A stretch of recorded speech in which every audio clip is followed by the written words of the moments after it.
Hojae, and as I believe you already know I'm from Korea. So tonight I'm going to talk about the regular education system in Korea.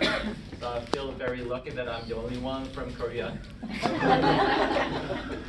So yeah, I attached some pictures of my own from my law school years in Korea. This one is the desk and the locker that I used to use when I was in third year in law school. So in Korea, in my school, when most of the school in Korea, law school in Korea, when you become a third year student, you're supposed to be assigned a table or desk with the locker in the law library. So you don't have to worry about where to go to study. So every time you have some free time, you just go to my spot. So just focusing on the studying. So these are the books and studies I used to, I used and with laptops and rule books, case law books, things like that. And these are pictures from my commencement ceremony. So I had 112 classmates for the class of my year, and this is the students just posing for the picture. So it was like all these things happened like 5 years ago, I guess. Yes. Right now I'm going to talk about the legal education system in Korea.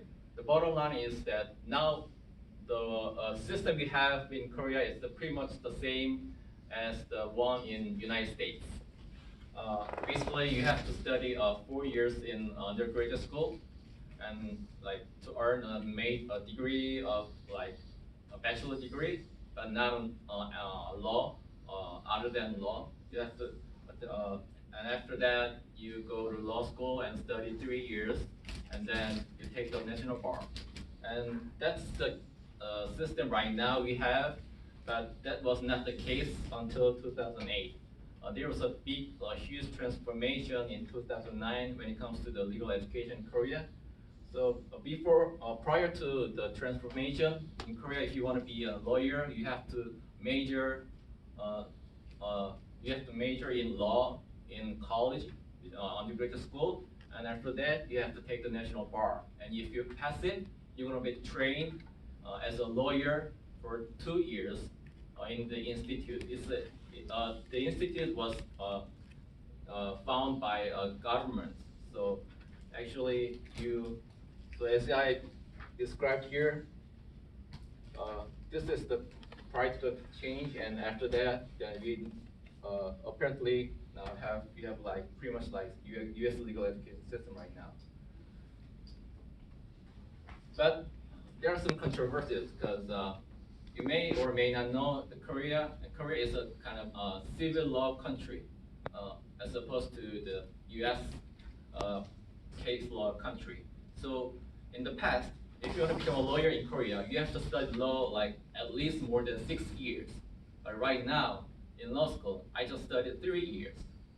So some people say 3 years, that's not enough to become a lawyer in Korea because we have so many statutes, and you have to spend so much time to learn and understand the doctrines and theories underlying the law.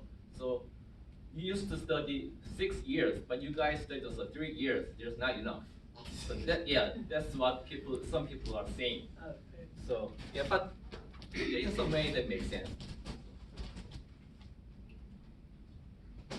I'm going to talk about the curriculum on both systems, both law schools. So there's not much big difference when it comes to like the major courses. They both have like substantive law courses and procedural law courses as well. But when it comes to elective courses, they're a little bit slight difference.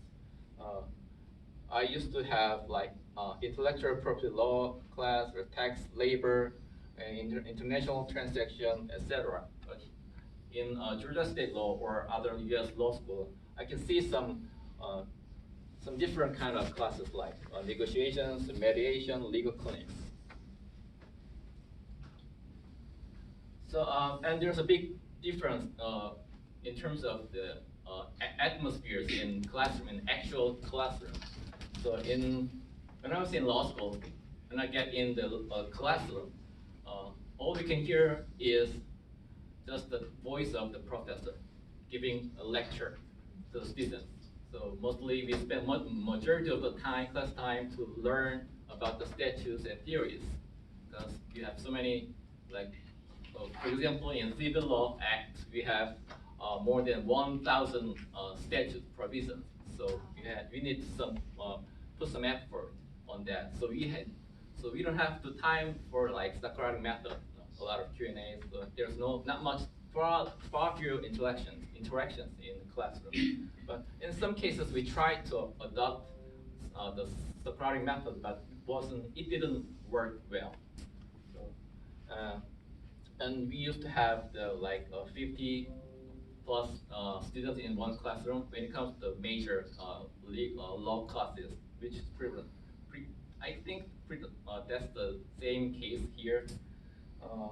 And finally, most of our grades were pointed by midterm, final, and some papers, things like that. Pretty much the same here. And a big difference. And just last as a last statement, if this is my last slide. So when I first got here, and when I still remember the first of my class introduced state law, because I was so nervous because there were so many interactions, Q&A, things like that, and cold calls. So that's one of the last thing I want to do. But yeah, because it's like a cultural shock. But now I'm so happy that I can say I'm a little bit more used to it. So I feel much less nervous about that. So yes, I guess this is pretty much it. Thank you. Any questions? Go back to the picture of the graduation. Where are you in the picture? Yeah, maybe somewhere around here. Yeah, maybe somewhere. It's so small, tiny. So. And your desk there, so when you were in your first or second year, you had to just study wherever you could find a spot, but then that became your permanent spot? Yes, that's right. Just for the last year? Yes. Is that right?